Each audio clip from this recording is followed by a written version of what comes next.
का चलिए बात करते हैं एक और बयान की जो इस वक्त सामने आया है और उस बयान से भी कहीं ना कहीं खलबली मच गई है। जी हां, इस बार सलमान खुर्शीद ने सुशील कुमार शिंदे जो कि गृह मंत्री हैं और विदेश मंत्री के तौर पर सलमान खुर्शीद ने बचाव किया है और बोला है कि जो कुछ भी गृह मंत्री के द्वारा आरएसएस और भाजपा पर बोला गया है, जो टिप्पणी की गई है, वो पूरी तरह तथ्यों पर आधारित है। लेकिन बात वहीं पर आकर रुकती है कि आखिरकार वो तथ्य हैं कहां। चलिए सबसे पहले जानते हैं आखिरकार वो बयान जिस पर इस तरह से एक बार फिर से सियासत गर्म हो रही है। Just say this to you very clearly that our stated position that is shared fully by the Home Minister and the past Home Minister is based entirely on facts as the investigative agencies have made available to the government. The attempt to divert attention and to push it in a particular premeditated direction by some people was obviously repudiated by the information that was available with the Home Ministry. तो अंग्रेजी भाषा में यह जताने की कोशिश की जो कुछ भी कांग्रेस की तरफ से स्टेटेड यानी कि जो कुछ भी बोला गया है कांग्रेस की तरफ से वो कहीं ना कहीं तथ्यों पर आधारित है और वही तथ्य वही चीज बोले गए हैं जो तथ्यों में कही गई है, जो उन्हें जानकारी मिली है, जो तथ्य, जो फैक्ट, जो सबूत उनके सामने रखे गए हैं। लेकिन सलमान खुर्शीद ने जो कुछ कहा है वो वाकई चौंकाने वाली बात है कि इस तरह के तथ्य उनके पास कैसे हैं और कहां से हैं, आखिरकार वो उसे सामने क्यों नहीं रखते अगर है तो। इधर गृह मंत्री के बयान की बात करें तो गृह मंत्री ने साफ तौर पर कहा कि जो आरएसएस के कैंप हैं और जो भाजपा के कैंप हैं उनमें हिंदू आतंकवाद की ट्रेनिंग दी जाती है। लेकिन उससे भी बड़ा सवाल यह है कि आखिरकार ये ट्रेनिंग होती कहां है, क्योंकि भाजपा और आरएसएस के जो कैंप है वो खुले मैदानों में लगते हैं और ये मैदान सबके सामने होते हैं। इससे पहले भी भारत पाकिस्तान के मसले पर हमारे साहब जो गृह मंत्री हैं सुशील कुमार शिंदे, उन्होंने कहा कि इस तरह की उकसाने वाली कार्रवाई पर भारत जवाब नहीं देगा और भारत अपना आपा नहीं खोएगा। तो सलमान खुर्शीद और जो कि गृह मंत्री सुशील कुमार शिंदे, ये जो बड़े नेता हैं, ये जो बड़े चेहरे हैं कांग्रेस के,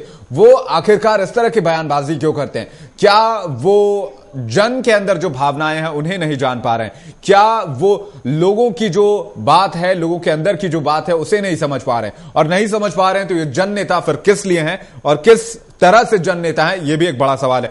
चलिए सबसे पहले इसी बयान की बात करते हैं। हम तथ्य रखने की बात करें। अगर सलमान खुर्शीद ने ऐसी बात कही है तो वो तथ्य कहां है, वो फैक्ट्स कहां हैं?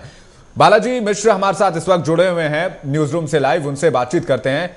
बालाजी, बड़ा सवाल है, एक बार गृह मंत्री ये बयान देते हैं कि हमारे पास फैक्ट हैं और आरएसएस और भाजपा के कैंपों में हिंदू आतंकवाद की ट्रेनिंग दी जाती है, जिस पर पूरा माहौल गर्म है। 24 तारीख को भारत बंद का ऐलान किया गया है और हर जगह, माफ कीजिएगा, भारत में प्रदर्शन करने का ऐलान किया गया है और हर जगह इसे लेकर बातचीत चल रही है कि इस तरह की बयानबाजी कहीं ना कहीं सही नहीं है।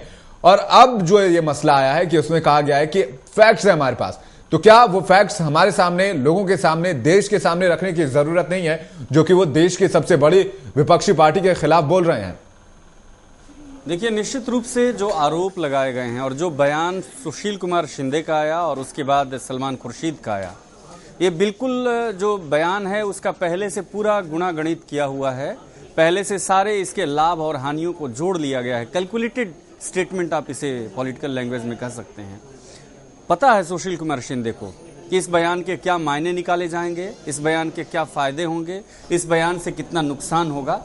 वैसे ही ये बयान नहीं दे दिया गया है, पूरा नियोजित बयान है और पूरा इसका जोड़ घटाव देख करके इस बयान को दिया गया है। और उनके समर्थन में कूद पड़े हैं सलमान खुर्शीद।